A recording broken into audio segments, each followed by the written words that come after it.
Notte di paura ad Annone Veneto, dove 4 auto sono state distrutte dalle fiamme in un incendio divampato in un'area di sosta. Il rogo si è sviluppato nel cuore della notte, svegliando i residenti della zona e i tanti automobilisti in transito che hanno dato l'allarme vedendo i veicoli avvolti dal fuoco, considerato che proprio a ridosso si trova anche un distributore di carburante. Subito allertato anche il primo cittadino di Annone. Il primo pensiero va sicuramente ai possessori delle auto, che comunque insomma son persone che usano l'auto per lavoro, per impegni familiari e quindi si trovano sicuramente adesso ad avere un problema in più da risolvere.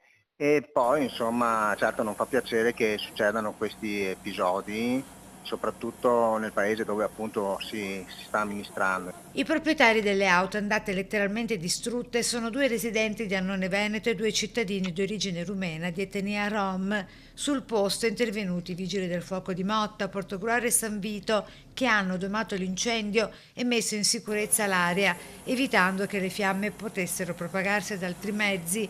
Sulla vicenda stanno ora indagando i carabinieri. I militari stanno verificando la presenza di eventuali tracce di accelerante sui veicoli e sull'asfalto per capire se si sia trattato di un incendio doloso. Un elemento che gli investigatori stanno valutando con attenzione è quanto accaduto poco prima del rogo, nei pressi del municipio. Sarebbe infatti scoppiata una violenta rissa tra più persone.